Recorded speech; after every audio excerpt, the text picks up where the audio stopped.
பிரியமானவர்களே, உங்கள் அனைவருக்கும் என் அன்பார்ந்த வணக்கம்.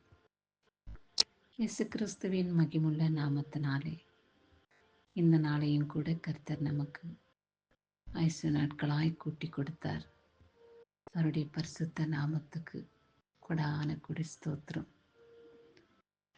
ஒரு நாளை கடந்து வருவது ஒரு வருடத்தை கடந்து வருவது போல் காணப்படுகிறது. இக்காலங்களிலே எத்தனையோ விதமான தீங்கு துக்கம் மனிதனை ஆட்கொள்கிறது.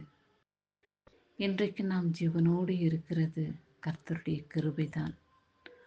எல்லா விதமான தீங்கிலும் துக்கத்திலும் வேதனை சோதனைகளிலும் வியாதியின் உபத்திரவத்திலேயும் கர்த்தர் நம்மை கிருபையாய் வல்லமையாய் பாதுகாத்து கொண்டு வருகிறார். அவருடைய தயவுக்கு கொடான கொடி ஸ்தோத்திரம்.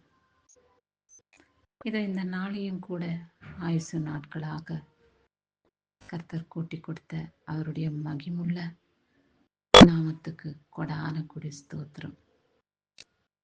இந்த நாளிலே கர்த்தர் நமக்காக என்ன வார்த்தை கொடுத்திருக்கிறார் என்று பார்ப்போமா? பிரசங்கி 7ஆம் அதிகாரம் 8வது வசனம். ஒரு காரியத்தின் துவக்கத்தை பார்க்கிலும் அதன் முடிவு நல்லது. பெருமை உள்ளவனை பார்க்கிலும் பொறுமை உள்ளவன் உத்தமன் என்று சொல்லப்பட்டுள்ளது. நாம் அற்பமாக மனிதர் பார்வையிலே காணப்பட்டாலும் நாம் செய்கிறதான செயல்பாடுகள் மனிதன் இகழ்ந்து பேசினாலும் அதை கம்பீர தோற்றத்தோடு ஆச்சரியமாய் அதிசயமாய் கர்த்தர் அதை செயல்படுத்த வல்லவராயிருக்கிறார். அவரை நம்பியிருக்கிற பிள்ளைகளை அவர் பரிசுத்த நாமத்துக்கு மகிமையாக நன்றாய் வாழ்ந்திட அவர்களை ஆசீர்வதிக்கவே ஆசீர்வதிக்கிறார். அவர் நம்பியிருக்கிற பிள்ளைகளை ஒருபொழுது அவர் கைவிட மாட்டார். மனுஷன் பார்வையிலே அற்பமாய் காணப்பட்டாலும் நம்மை உருவாக்கின தேவனுக்கு முன்பாக நாம் பொக்கிஷமாக காணப்படுகிறோம் என்பதை நீங்கள் உணர்ந்து கொள்ளுங்கள். எத்தனையோ மனிதர்களுக்கு முன்பாக நாம் மிகவும் தாழ்த்தப்பட்டு இருக்கிறோமே.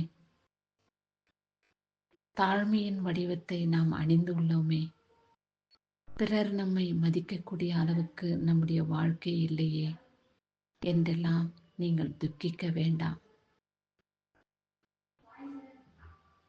தூசியில் இருக்கும் நம் ஒவ்வொருவரையும் கர்த்தர் உயர்ந்த ஸ்தானத்திலே நிறுத்துவார் என்ற விசுவாசத்தோடு வாழ்ந்தால்தான் அந்த விசுவாசத்தின் மகிமையை காண முடியும்.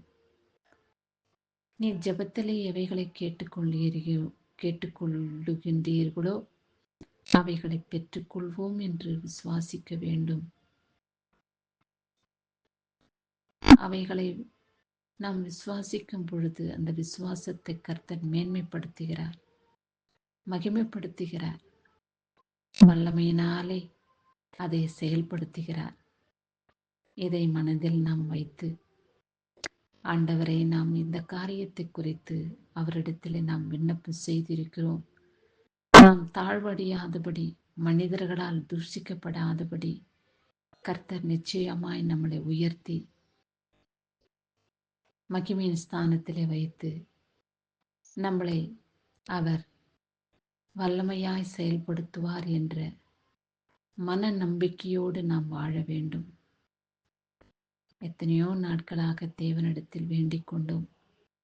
அந்த ஜெபங்களுக்கு இன்னும் பதில் வரவில்லையே என்று துக்கிக்க வேண்டாம். வேதம் நமக்கு அறிவுறுத்துகிற வார்த்தை என்னவென்றால், நிச்சயமாகவே முடிவு உண்டு, உன் நம்பிக்கை வீண் போகாது என்று சொல்லப்பட்டுள்ளது. நம் நம்பிக்கை வீண் போகாதபடி நிச்சயமான நம்பிக்கையோடு வாழ்ந்து பரிசுத்தமுள்ள ஆவியானவருக்கு பிள்ளைகளாக அபிஷேகம் பண்ணப்பட்டு நாம் ஆசீர்வாதத்தினாலே நிரம்பி அவருக்கு சாட்சியுள்ளவர்களாக வாழுவோம். கிறிஸ்துவுக்கே சதா காலங்களிலும் மகிமை உண்டாகட்டும். ஆமேன்.